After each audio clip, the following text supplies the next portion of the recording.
Global stock markets are soaring thanks to President Trump's latest trade truce with China, and the world's two largest economic superpowers have agreed to slash tariffs by 115%. That means there's still some in there, but they're much lower, and it's for a 90-day period. So, Wall Street, the corner of Wall and Broad, liking the cooling off that they see. The deal cuts reciprocal tariffs, again, by 115%. And China will reduce pressure on U.S. products from 125% down to 10%. The U.S. will temporarily lower tariffs on Chinese goods from 145 to 30%. So you see, Treasury Secretary Scott Bessent revealed that this breakthrough was able to happen under President Trump because China walked all over Biden. In January 2020, President Trump produced a template. We had an excellent trade agreement with China, and the Biden administration chose not to enforce it. The Chinese delegation basically told us that once President Biden came into office, they just ignored their obligations. And now that President Trump was able to make major progress with China, he's eyeing an agreement with the European Union next. But warns those talks will be tougher. In all parts of the European Union, they were the toughest of all. They were nasty. And I see that. I see that with trade, too. European Union is in many ways nastier than China. We've just started with them. Oh, they'll come down a lot. You watch. We have all the cards. They treated us very unfairly. All the cards, David. Yeah.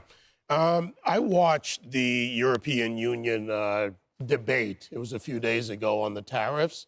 And you could see the setup already. And President Trump is right. There are so many moving parts in Europe, and it's either full-on anti-Trump or they can't preserve their socialism. The other thing they face in Europe is that Germany is breaking away a little bit from this. You see the shifts in Germany, and they're sick of being basically the economic lapdog for the other countries.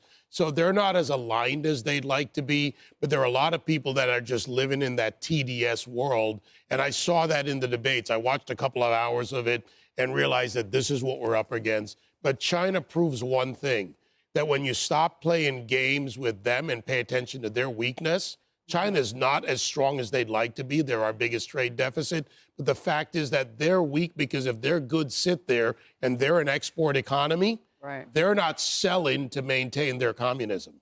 So, Kennedy, can you talk to us about really what this means in a broader sense with the European Union? They don't have a singular dollar over there. You've still got the British. You have a lot of people on the continent who do things differently financially. Yes. How much does all that matter? Well, it does matter because the European Union came into existence to compete with America on the global stage, hoping to be, the third leg in a hegemonic triad.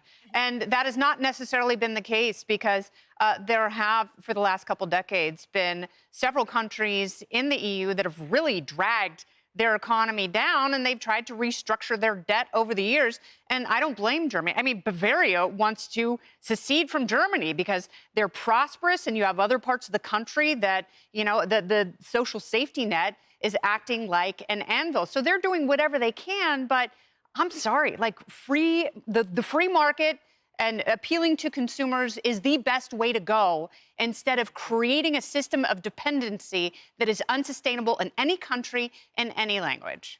Emily.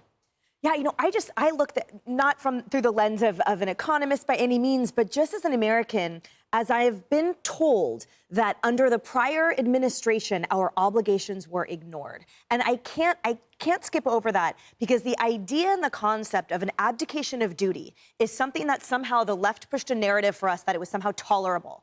And they reframe President Trump's actions as somehow that of a self-serving dictator, when the opposite is true. He is finally, for once, fighting for the American people and America as an actual global superpower, or simply as just mighty and independent, rather than being totally trod upon by all of these countries like China, where the capitulations and policies of the prior administration and Democrats like it are what got us into that cheap, fast, casual, tariffs imbalance, high debt mess in the first place. So bravo, and just remember that the narrative will never let this be a joy or a success. They will continue painting this in poor light, and that Lo and behold, they said China would never come around, right? It was going to be World War III. Well, look what happened. Well, it's like Kayleigh always says, deliverables. I mean, Yeah. Trump is coming forth with them. That's got to really hurt the left. I want to stick with the European Union for just a second, though, because a lot of things are really, really pricey over there. And Kennedy mentioned that there are 2 or 3 economies within the union that are not viable, and they're having to shore each other up and all of that.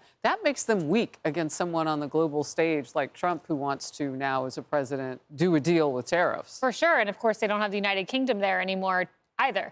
I'm still sitting here so impressed that you watched a few hours of a European Union debate on tariffs. Whoa, David Webb. I'm that guy. You are that guy. You're the one. Let me just say, it's a huge win. And Scott Bessent has kind of been teasing this all along, saying when you're the surplus country, I mean, China's running a trade surplus. They have more to lose than us as the trade deficit country, and that appears to be right. This is a major breakthrough.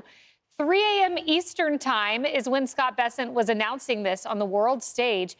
He also talked about this helps to bring on critical supplies, and I couldn't help but think of my time in the White House in 2020 when Obama left the cupboards bare, as Trump kept saying, with N95 respirators and all the COVID supplies we needed.